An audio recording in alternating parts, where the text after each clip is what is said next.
Chapitre 7 Les 3 premières années de Marie. Le 12e chapitre du Lévitique exigeait que les mères allassent au temple de Jérusalem, 70 jours après la venue d'une fille, offrir un agneau d'1 an et une tourterelle ou un pigeonneau. Sainte Anne n'était pas rigoureusement tenue à ce précepte, parce que la pureté sans tache de sa fille avait rejailli sur elle et qu'elle n'avait rien à purifier. Elle s'y soumit cependant, heureuse d'ailleurs de présenter au Seigneur la divine enfant qui lui avait donné et qu'elle portait elle-même dans ses bras. Une multitude d'anges l'accompagnait. Elle fut reçue par le vénérable grand prêtre Siméon, qui éprouva une telle joie qu'il se demanda si la mère et la fille n'étaient pas de la famille du Messie attendu alors.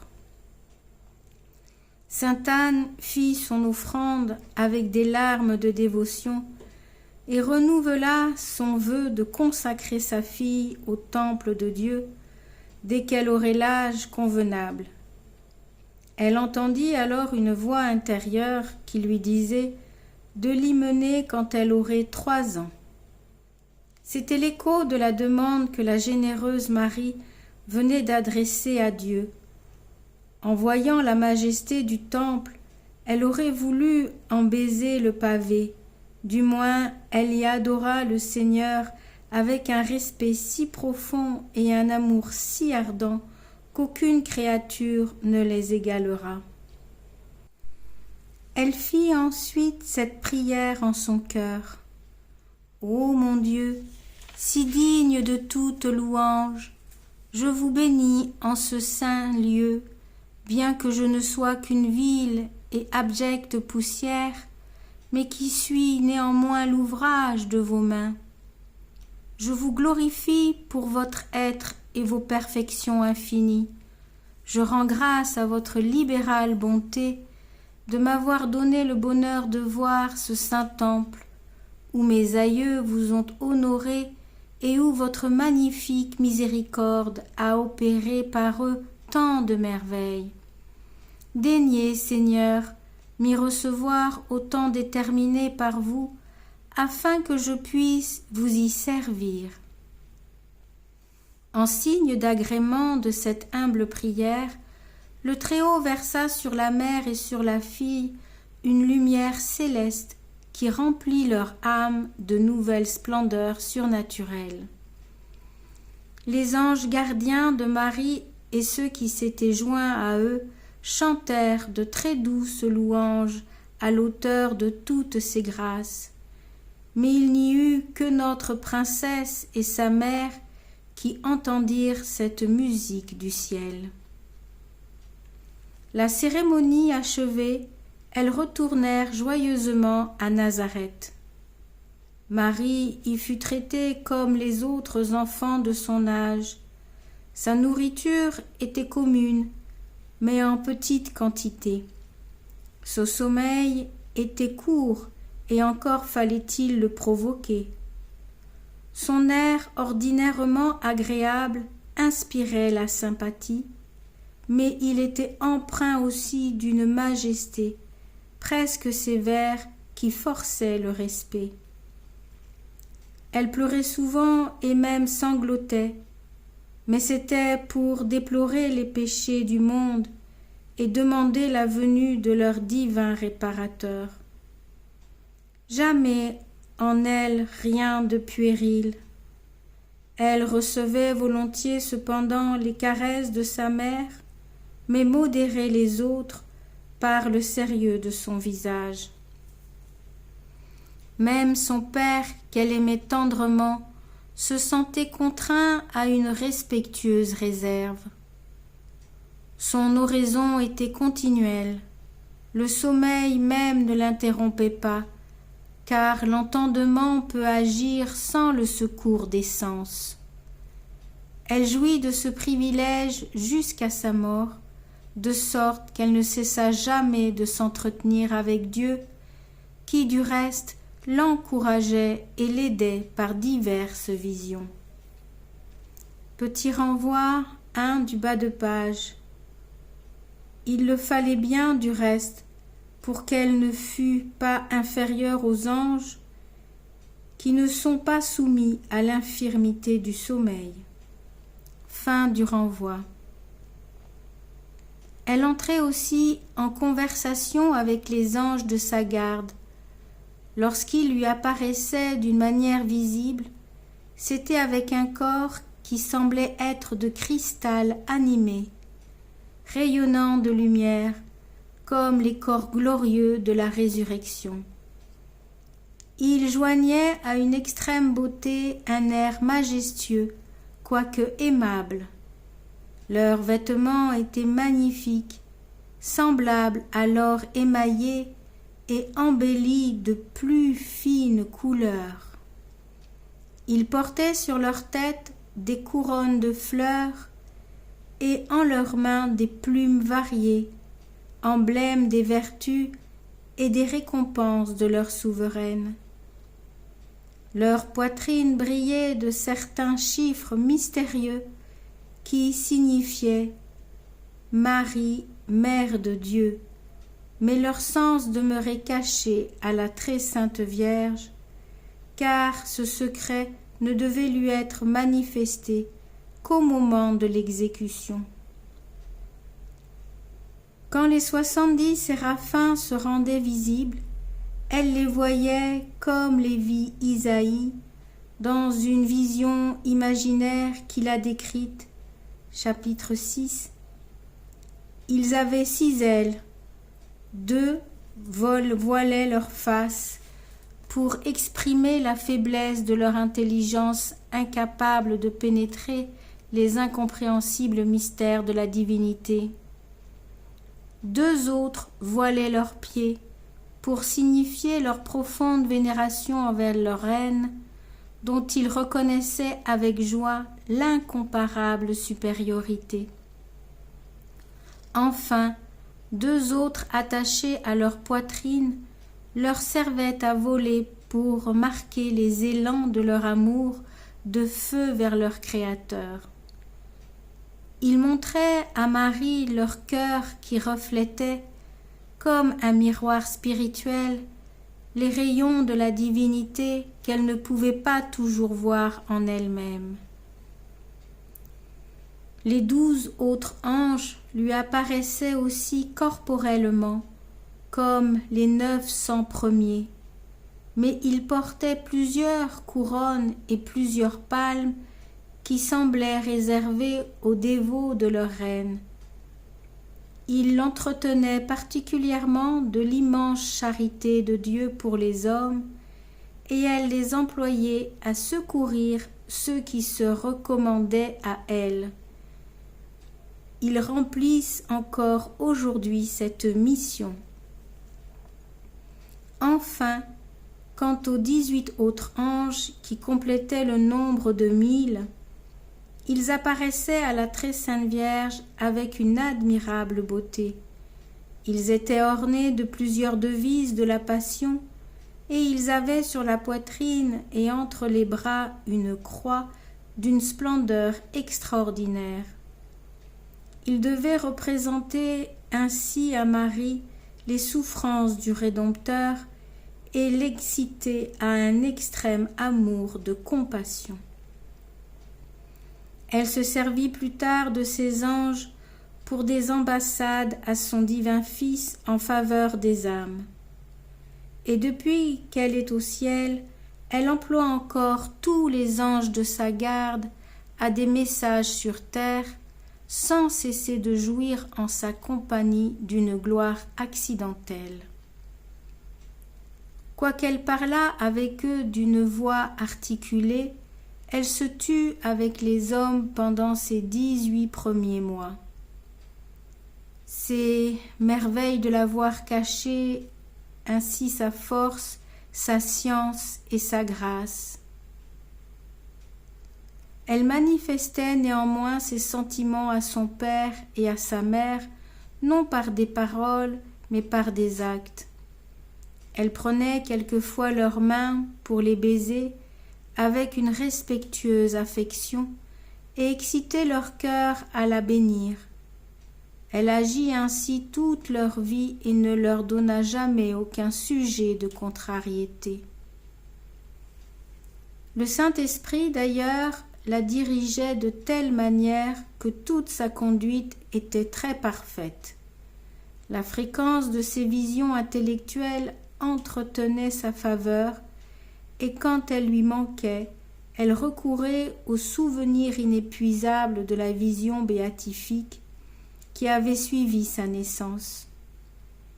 Son cœur alors était si enflammé d'amour qu'elle en serait morte si Dieu ne lui eût conservé miraculeusement la vie.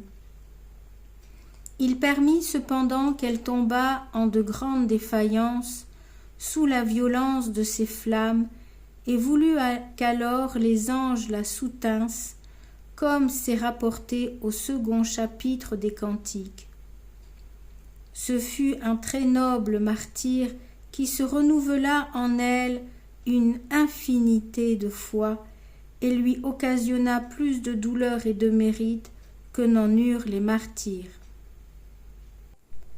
Mais cette peine est si douce que la personne qui l'éprouve souhaite qu'on l'entretienne.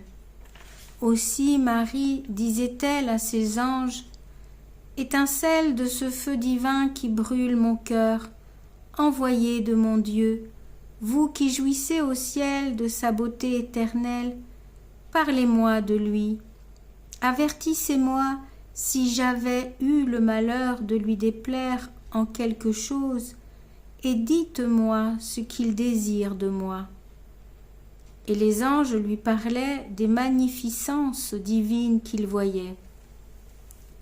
Elle passait donc son enfance en de saints entretiens, soit avec les anges, soit avec le Très-Haut, en qui elle était toute transformée. Et comme ils augmentaient sans cesse son ardent désir de voir la divinité, elle était très souvent, par le ministère des anges, enlevée corporellement dans le ciel, où elle jouissait de sa vue d'une manière plus ou moins claire, mais toujours très relevée. Elle y découvrait de grands mystères, et en particulier, elle y puisait la connaissance des anges, de leur nature, de leur ordre, de leur hiérarchie et de leur degré de gloire. Ces faveurs, loin de l'enorgueillir, accroissaient son humilité. Elle se croyait la dernière des créatures, indigne des aliments qu'elle prenait et des soins qu'elle recevait. Aussi priait-elle avec une vive reconnaissance pour ceux qui les lui donnaient. Ce fut au 18e mois que son silence devait être rompu, mais avant de parler aux hommes, elle eut une vision de la divinité pendant laquelle elle s'entretint avec elle. Très haut Seigneur, Dieu incompréhensible, dit-elle à sa majesté, comment comblez-vous de si grande grâce la plus chétive et la plus inutile de vos créatures? Comment votre grandeur s'abaisse-t-elle avec tant de bonté vers sa servante si incapable de retour? Que peut-il y avoir en moi qui me fournisse le moyen de m'acquitter de ce que je vous dois? Qu'ai-je qui ne vous appartienne? Du moins, me réjouirai-je, ô Maître bien-aimé, de ce que tout bien est vôtre et de ce que votre gloire est de donner l'être au néant et d'élever ce qui est le plus bas, afin que votre magnificence soit plus exaltée. Le Seigneur l'assura de son amour et lui annonça que bientôt son Fils unique s'incarnerait pour le glorifier infiniment et pour sauver les hommes de bonne volonté.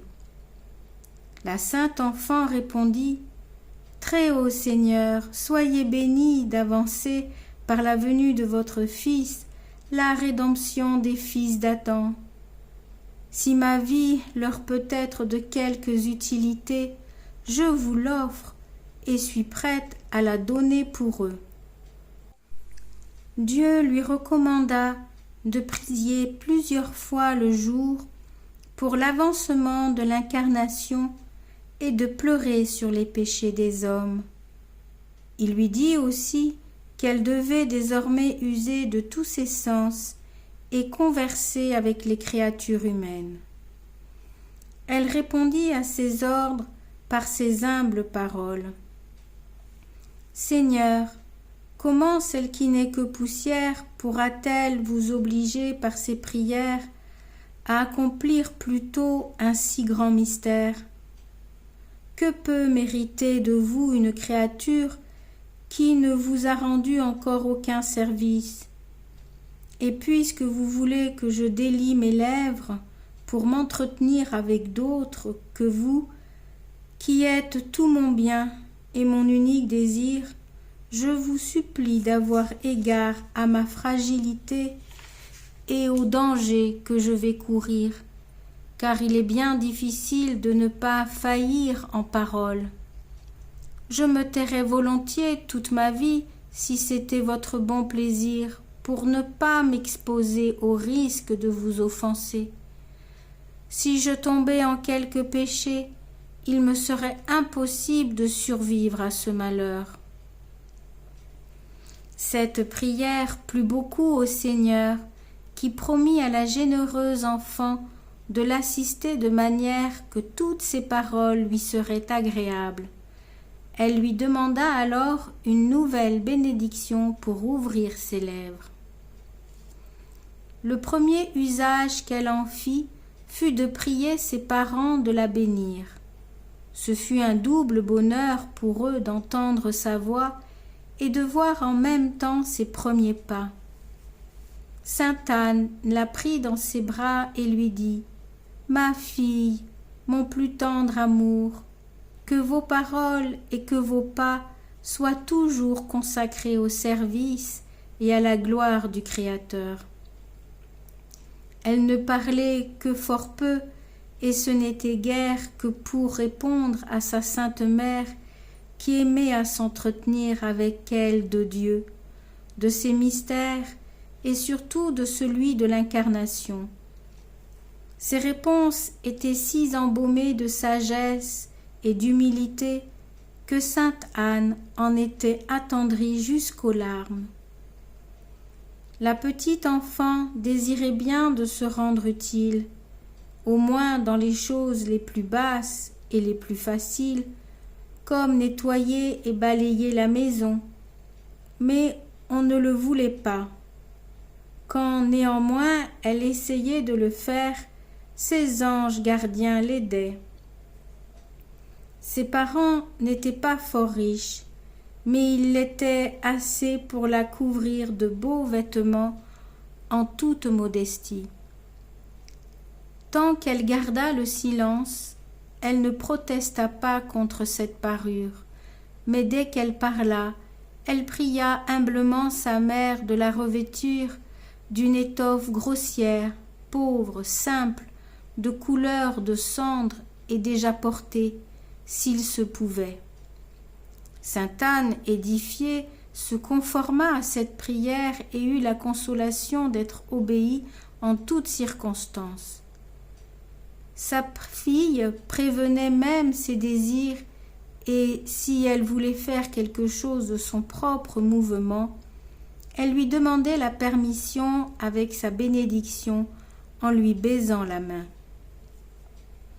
Autant qu'elle le pouvait, elle se mettait dans la solitude pour mieux jouir de la vue et de l'entretien de ses anges. Elle se prosternait aussi en pleurant sur les péchés des hommes, et même dans un âge si tendre, elle ne laissait pas de faire pénitence pour eux en mortifiant son corps. Quand elle eut fini les 2 premiers ans, elle commença à s'exercer dans la charité envers les pauvres. Elle demandait à sa mère de quoi secourir et se privait même pour eux d'une partie de sa nourriture. En leur offrant l'aumône, elle disait dans son cœur « Je dois à mon frère ce qu'il n'a pas, tandis que j'ai ce que je ne mérite pas. » Elle leur baisait la main et même les pieds ou les traces de leurs pas si elle était seule. Elle ne manquait jamais d'ajouter à l'aumône matérielle l'aumône spirituelle de sa prière. Bien qu'elle fût remplie de la science infuse de toutes les choses créées, elle se laissait néanmoins instruire à la manière des enfants, comme si elle ne savait rien. Les anges étaient ravis de tant d'humilité. Plus sainte Anne était heureuse des merveilles qu'elle découvrait en sa fille, et plus elle souffrait d'être obligée de s'en séparer bientôt pour accomplir son vœu. Cette peine était si vive qu'elle en serait morte si Dieu ne l'eût fortifiée.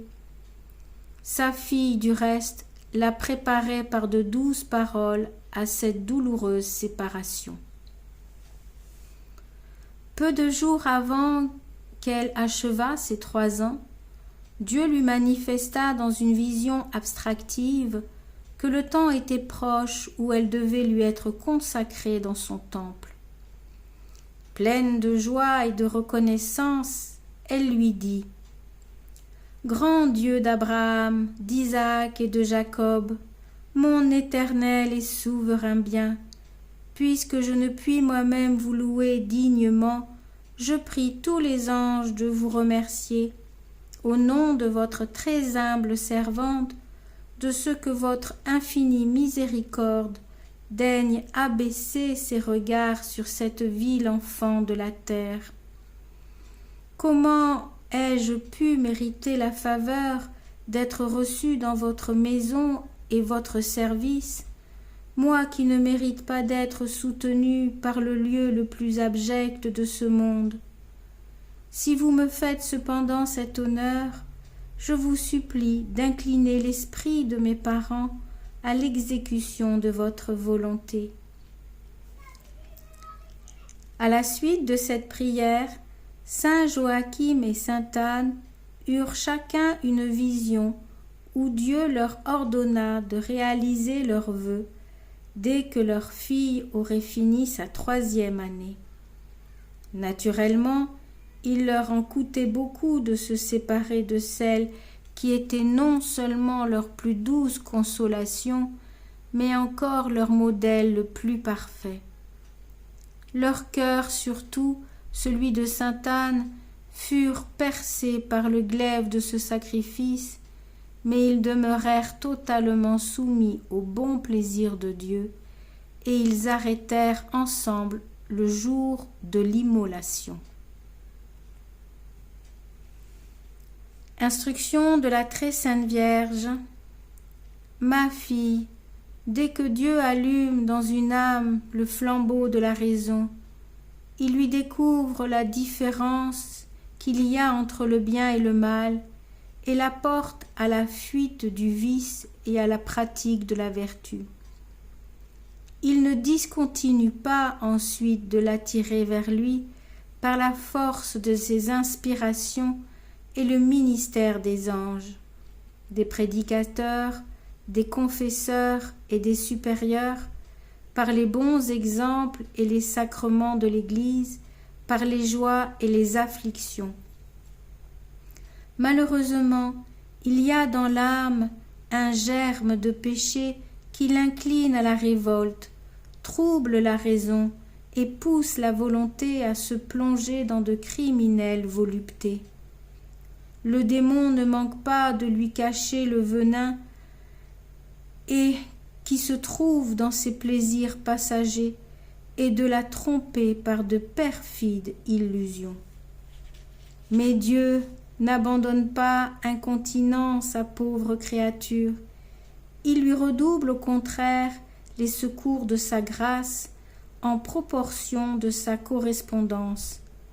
La récompense de ses victoires et l'élève dans les régions célestes. Il ne veut pas cependant qu'elle sache avec certitude si elle est digne de haine ou d'amour, afin que ce doute soit pour elle un aiguillon qui l'excite à conquérir et à conserver son amitié. Mais si l'homme, s'abandonnant aux tristes jouissances de la terre, s'éloigne de Dieu et ferme l'oreille à ses compatissants appels, il se rend indigne de ses miséricordieuses impulsions. Plus il reste dans cet état, et plus aussi l'empire des passions et de Satan l'étreint et le rend incapable d'un salutaire retour. Il importe donc extrêmement de profiter dès le commencement des grâces de Dieu. De là dépend le salut ou la perte des âmes. Aussi faut-il élever de bonnes heures les enfants dans de bonnes dispositions. Le reste de leur vie sera imprégné de leur arôme. J'étais animée d'un grand amour pour mes parents. Les entretiens et les tendresses de ma mère charmaient surtout mon cœur, mais malgré tout, sachant que Dieu voulait que je m'en séparasse, j'oubliais en quelque sorte leur maison, pour suivre le Seigneur qui m'était infiniment plus cher. Ainsi, ma fille, efforcez-vous de tout sacrifier au bon plaisir de Dieu. Fin du chapitre 7.